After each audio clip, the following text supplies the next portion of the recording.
Namaste, Tanya Wells, a lovely singer and musician, teacher, as well as someone who's been interacting with India for a very long time. This is Aparna Sridhar from Indic Academy. We are an organization that promotes, preserves, and tries to protect Indian knowledge systems.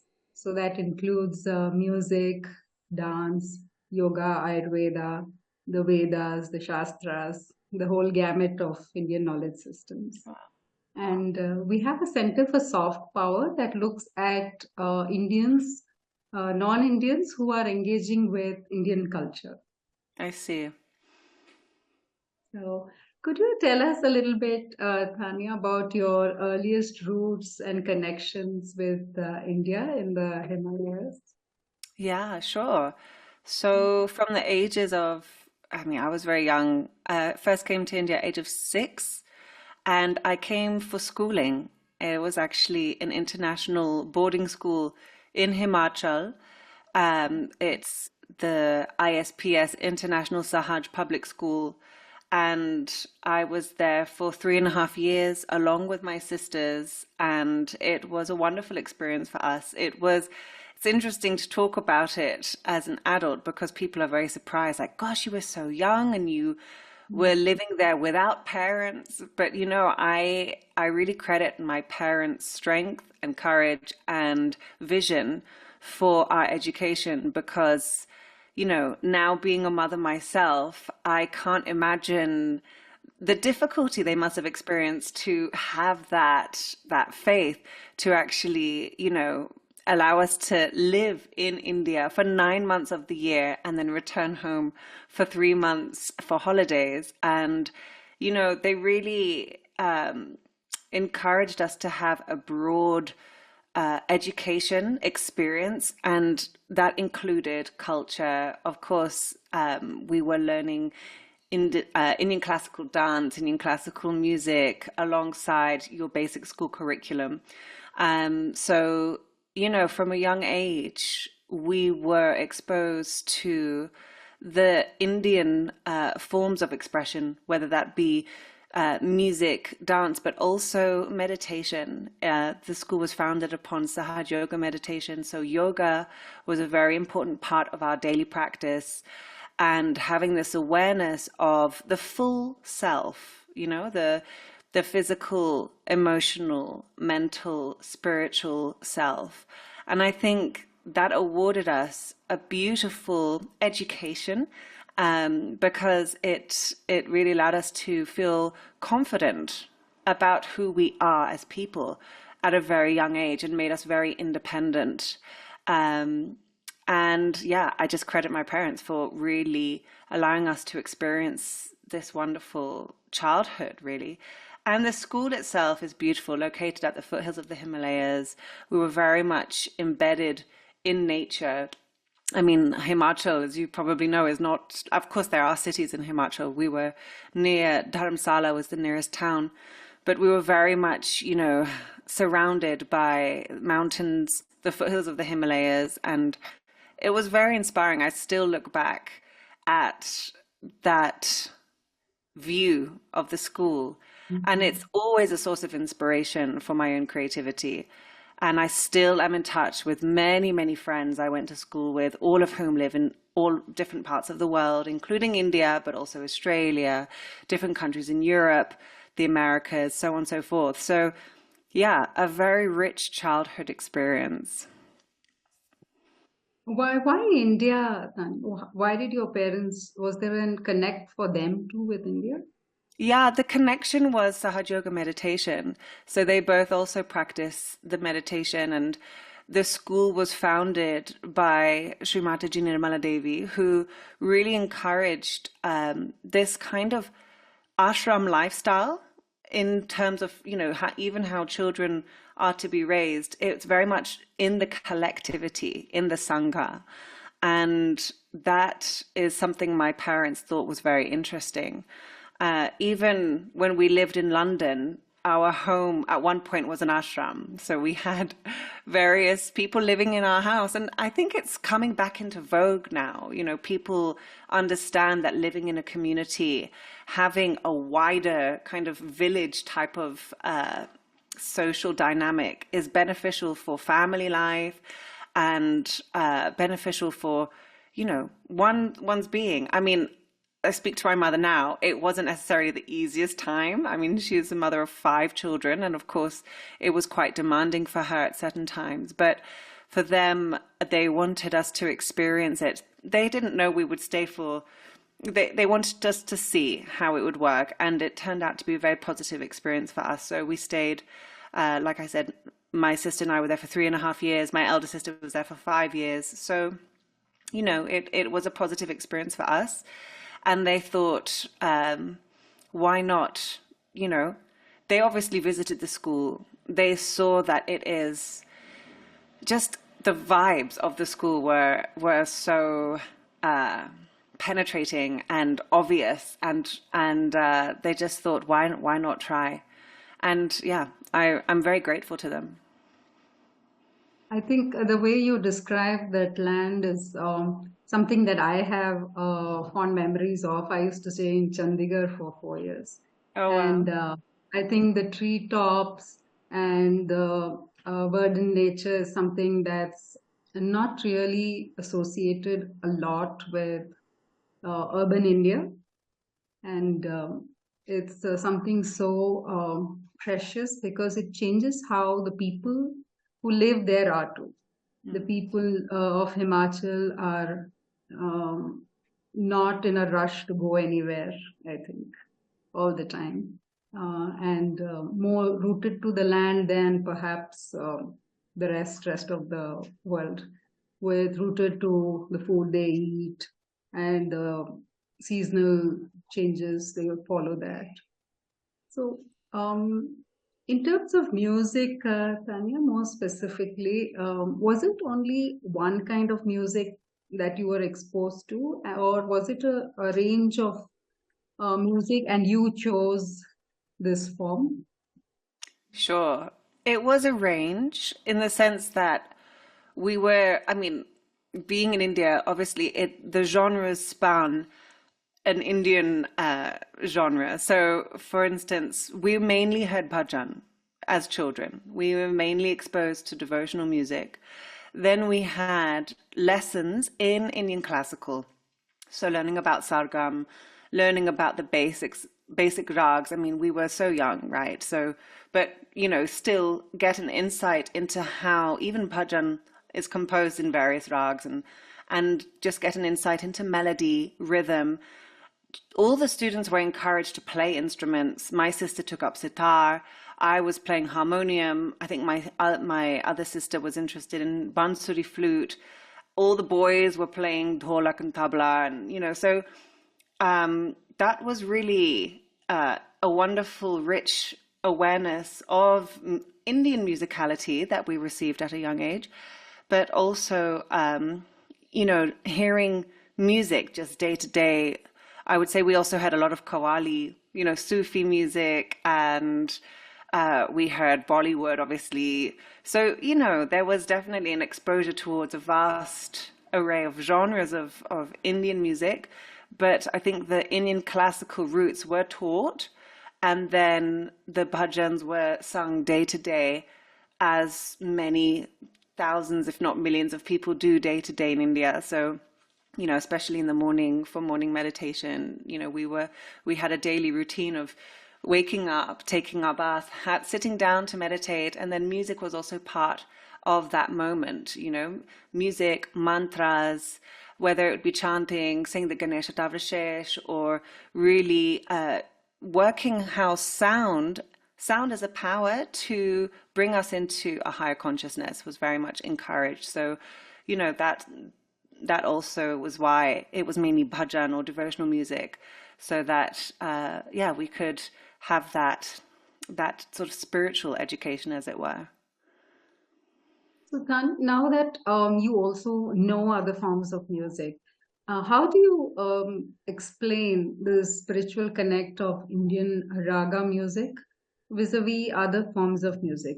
Like, if any musician around the world would say that music itself is spiritual, the nadam, the sound, is a vehicle for this higher consciousness.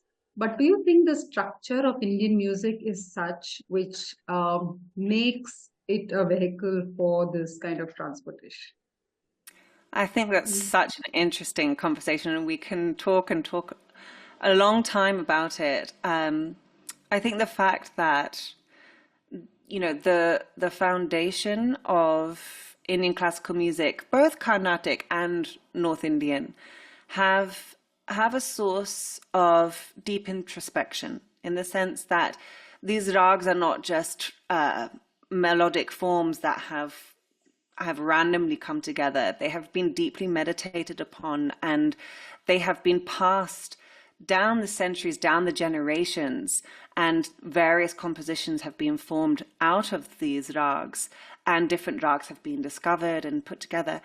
But I think because it has this, it's ancient music, the form of the music comes from such old roots that there is a, I would say, you know, one has to feel how the music impacts you. When you listen to ancient music, there's a certain resonance or a certain vibration that puts you into a particular state of mind.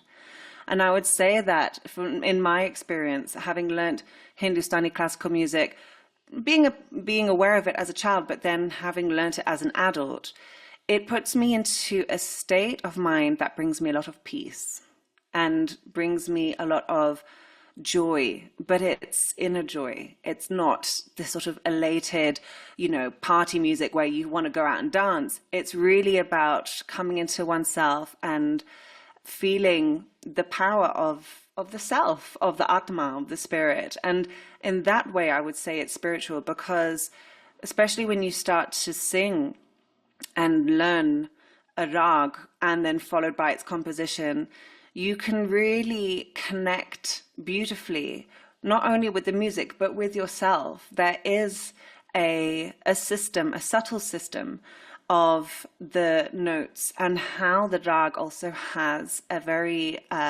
subtle penetration within our subtle body. I mean, I'm talking about the chakras and even how, the vibration of sound has a subtle impact on our subtle body. And I think that Hindustani classical music, perhaps Carnatic, I'm not so well learned in Carnatic at all, but I'm aware that Indian classical music on the subcontinent has these very spiritual vibrations. So that's why I would say it differs from many other genres of music, whether it be jazz, folk, rock, pop, because the attention, or I would say the sort of conscious level of the music differs. It's about where your attention is brought. And I think if you are really going deep into classical music, and I would say perhaps even Western classical music does have that appeal, because it does have the appeal of the spiritual as well, but maybe in just a different context or a different, I don't know. Because of course, my husband, he studied Western classical music, and he would also testify to feeling this harmony, this inner harmony within himself as an artist, as a musician, when you are really resonating with the music. So, I don't have that experience, but I do with Hindustani classical, so I can only speak from my own experience. But yeah, I think there's definitely a lineage in Indian classical music that helps you go towards a meditative mood, I would say. Yeah, one musician said that, when they played the symphonies of the West, they actually write the emotion on the top of the score. So, it's like, especially when you're playing in large numbers, so they write, happy or somber or sad. So the emotion is actually spelled out even before the music is played, especially if there are large numbers. So that was a little very different from how we see the music, because the music itself seems to evoke the emotions. So why do you think that even theirs is a very old form of music tradition. But is it because when you play in large numbers, you have to articulate so that there is, this jamming becomes easier?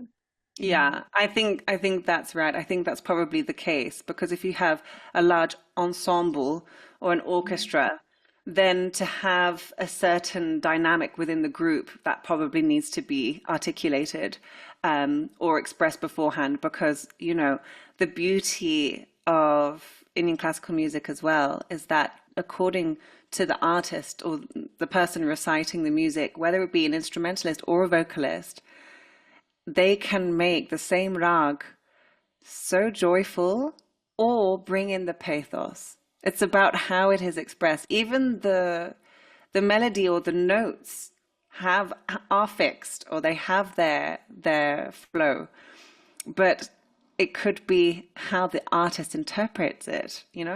So I think the fact that it's a large ensemble and they want the artist to play sprightly or play joyfully or how they actually express on their instrument, that's probably why it has a note to actually help the ensemble give it a certain vibrancy or a certain emotion. Of course, I agree with what you're saying though, like the music has its own, but and also we're talking about music that is written. Often in Western music, it is written. Even the expression is written. So the emotional expression is written, as you were saying. Whereas I think as I'm sure you know, in Indian classical music or Hindustani classical music, it's not written. So much of it is embodied, embedded, and then expressed in the present moment. So there's a lot more emotional flexibility that the artist can interpret the music with. You have the composition completely embodied within you. And then maybe from one day to another, it can sound completely different. You're always giving your audience a fresh plate of food to eat, as it were. You're always changing the colors, giving something new, improvising a new gamak or a new palta or a new expression for the audience. So in that way, it can never be the same. So that's a huge difference between the two classical forms. There was one conversation I had with a person who had actually tried to experiment building the electronic tanpura. And he was talking about how he was, they used to make these 500 or 600 boxes, and they had to test them whether they were, aligned or in Shruti.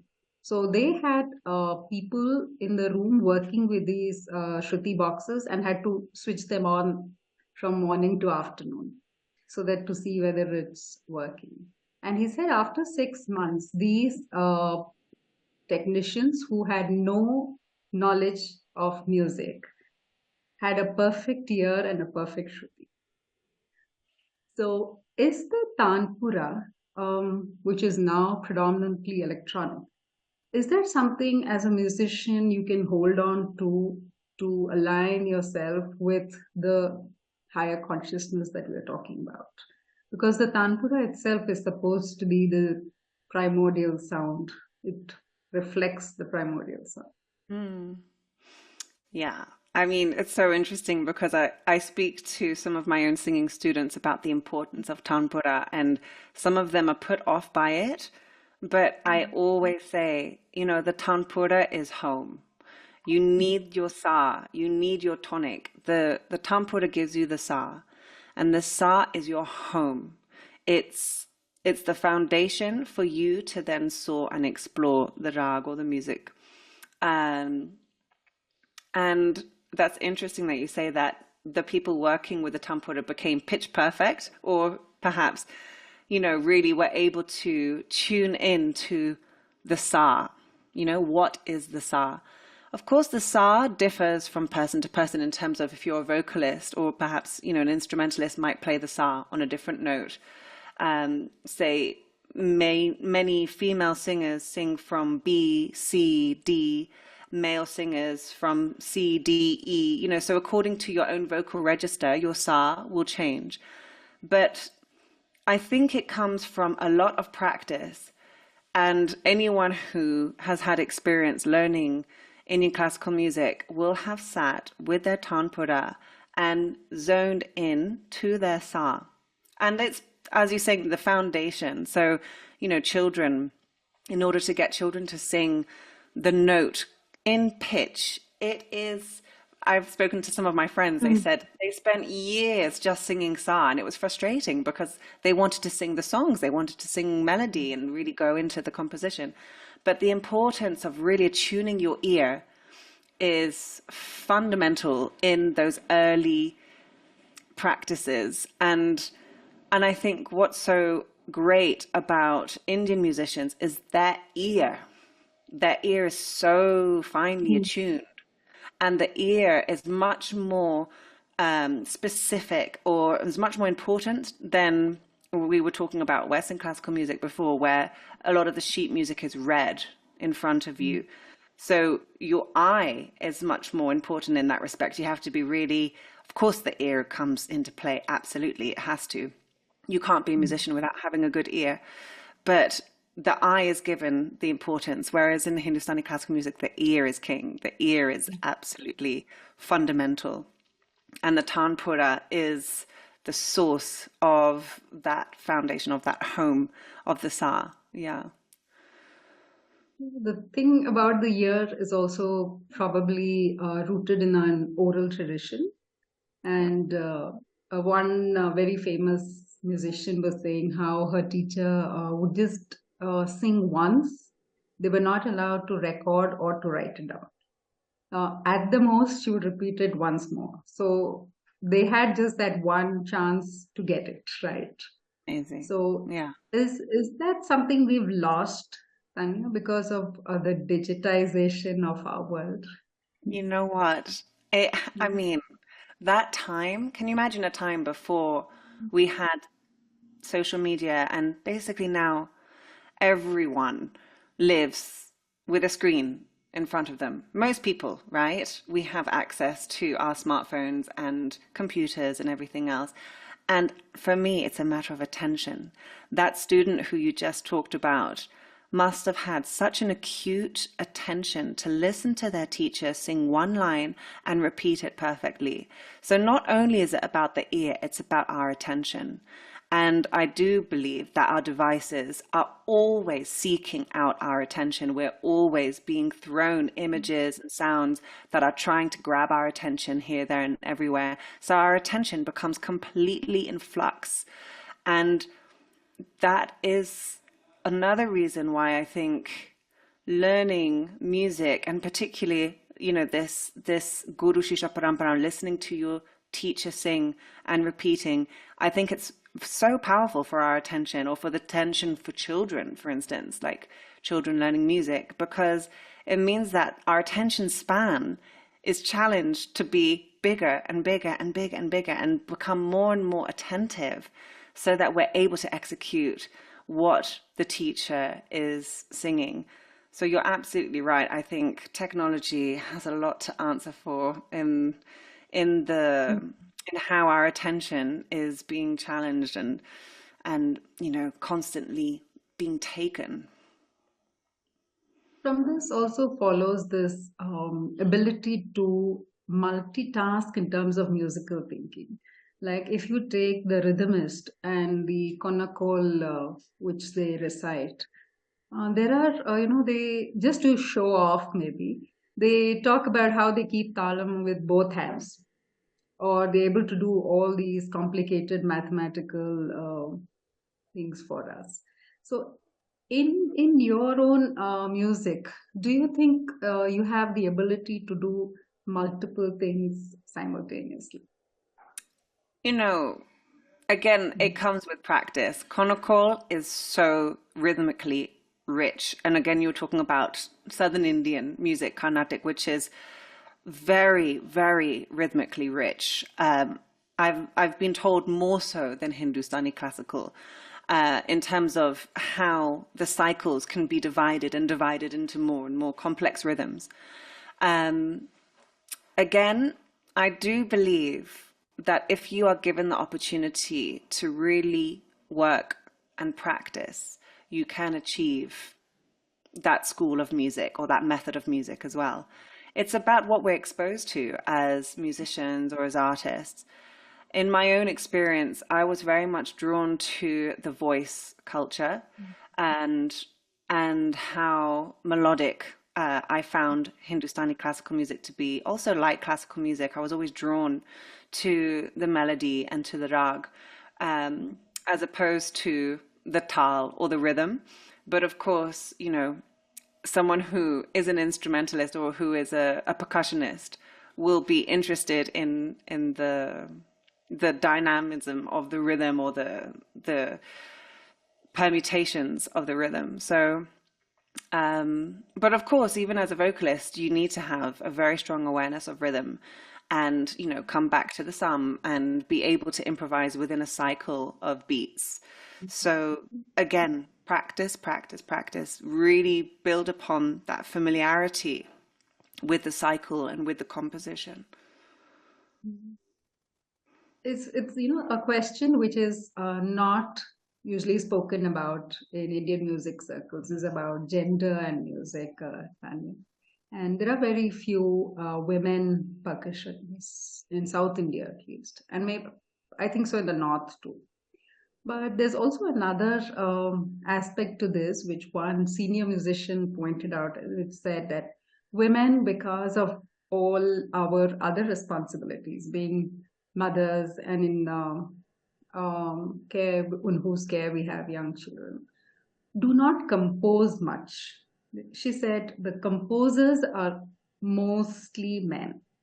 And if women had the time and had the luxury of time, we would also compose, and the music that we have inherited might have been a little different.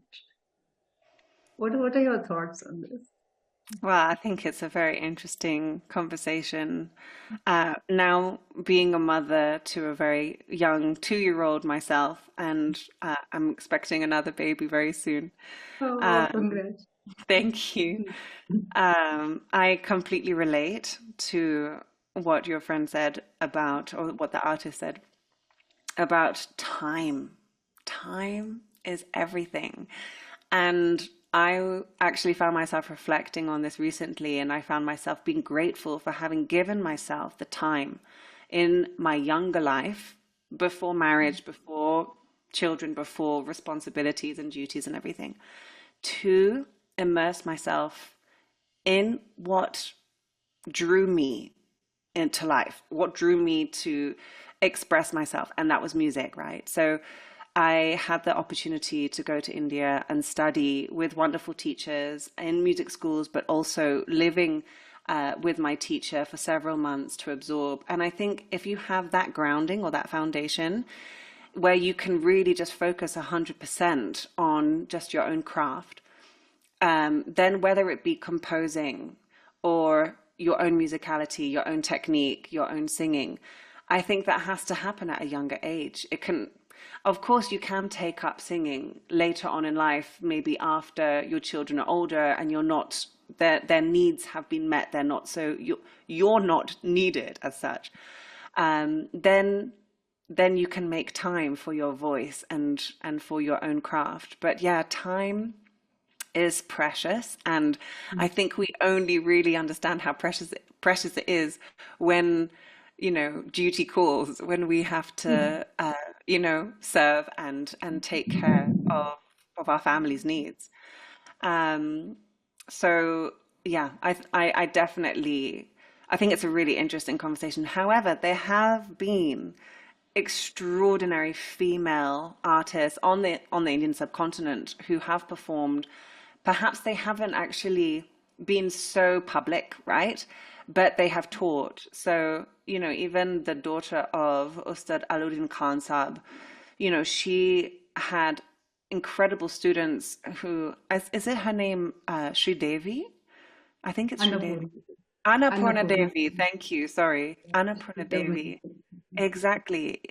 Her story I find so, I wish there's a film on her because I imagine her to be such an interesting woman, with such an amazing talent.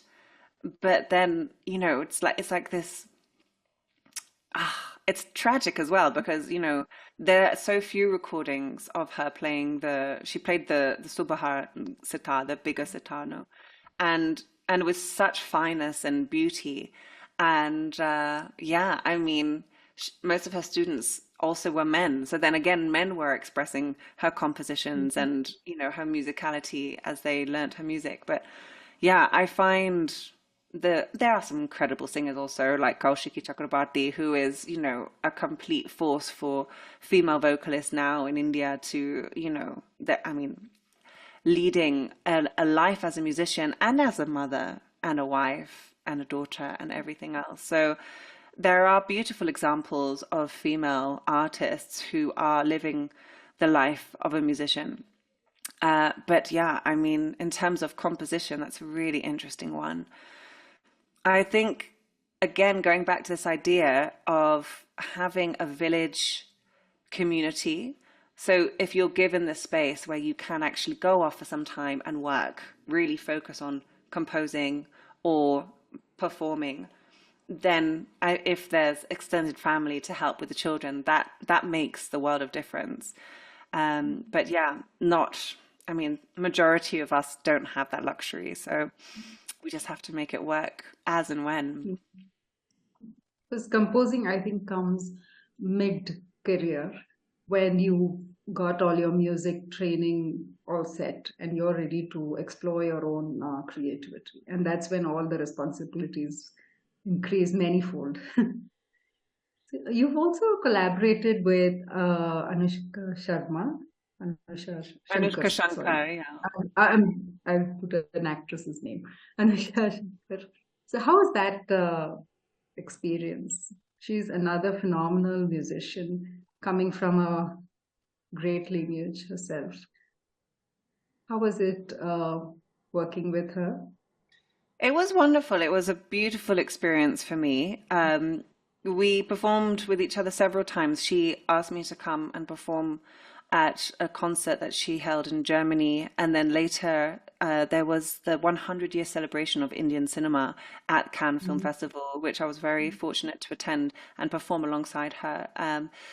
And we were performing compositions of her father in some early 1960s Indian cinema.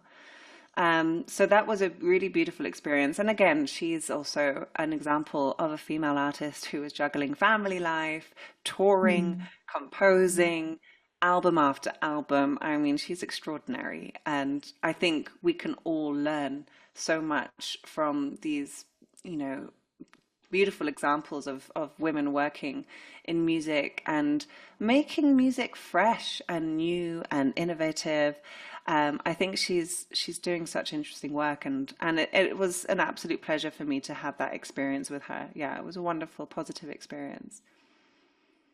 Thank you so much, Tanya. Could I request you, like Farmaish, if you could sing something for our viewers? Sure, gosh. Let me just I put just on my love your camcorder. old Hindi film Chalte Chalte, and but Acha. anything that you like. Okay. Let me see. I'll just put on my tanpura. So I have been battling a nasty cold for months. Like I can't shake off a cough. It's really annoying. But I'm trying to get back into singing. So excuse me if I sound a little bit hoarse. I'll put it up in C.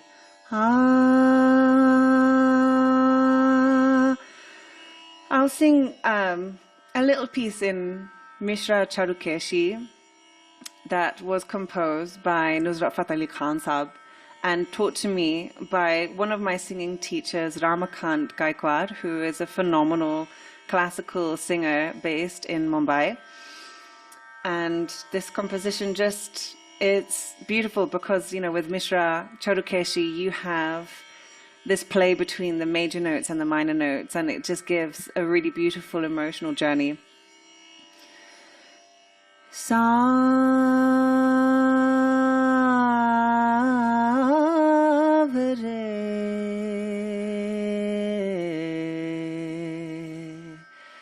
तोरे बिन जिया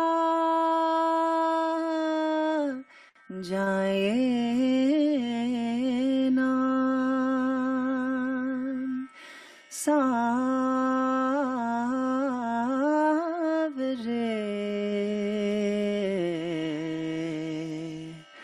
तोरे बिन जिया जाए ना जलूं तेरे प्यार में करूं इंतजार तेरा किसी से कहा जाए ना सावरे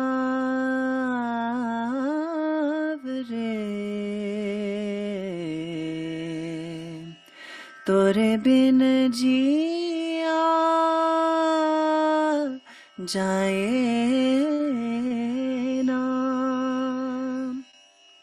याद तिहारी मोरा मन तर पाए याद तिहारी मोरा मन तर पाए सारी रे ना नींद न आए जलूं तेरे प्यार में करो इंतजार तेरा किसी से कहा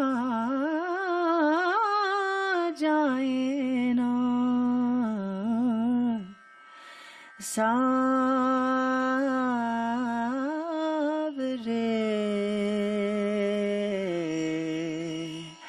तोरे बिन जिया जाए ना तोरे बिन जिया जाए ना तोरे बिन जिया जाए ना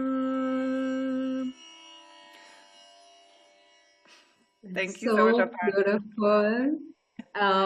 This reminds me of an interview almost 2.5 decades ago we did with Nusrat Fateh Ali Khan ji when he visited India. It's Wow. so long back. Thank you so much. And could you tell us, do you still go by the name of Bhakti and Shakti, which I read? जी हाँ जी हाँ हमारी नाम I mean look those names they're like a mantra to me, you know. Like, of course, we were so मेरी जुड़वा नाम की शक्ति है मेरी नाम भक्ति है मेरा नाम भक्ति है but I when someone calls me Bhakti, like when people, you know, whether it be family or friends who have called me Bhakti in the past, and you know, it actually has like a sometimes I get goosebumps. Like it's a very beautiful connection that I have with that name. And yeah, it will always be, you know, it's the name really of my soul. And I also feel like it was given to me by someone who is very almost like knew my soul. You know, Srimati Nirmala Devi, who founded Sahaj Yoga Meditation, named myself and my sisters, and all of our names are kind of extraordinary, but they also are like a kind of beacon for a sort of spiritual road, in the sense that so Bhakti is my name, my sister's name is Shakti, and she has this very powerful fighter soldier energy. You know, she's Shakti. और एक और बहन महादेवी है. So Wow. like, and her heart, she has this huge heart, like enormous heart. And Mahadevi, you know, it's like the Jagadamba, you know, she has this power of the center heart of this like strong, powerful goddess. So, you know, they're beautiful names, and we're very blessed to have received them. Thank you so much. I think the names grow on you, and you definitely epitomize bhakti, but there's also a lot of Shakti in you. So thank you so much, Tanya. It was Dhanyavad. such a pleasure, such joy talking to you. Oh, And Aparna, likewise. Thank you so much for asking for me to join and take part in this interview, and we'll hopefully keep in touch in future. thank you, and all the best with the little one. Thank you so much. Thank you. Namaste. See you. Bye bye. Namaste. Bye.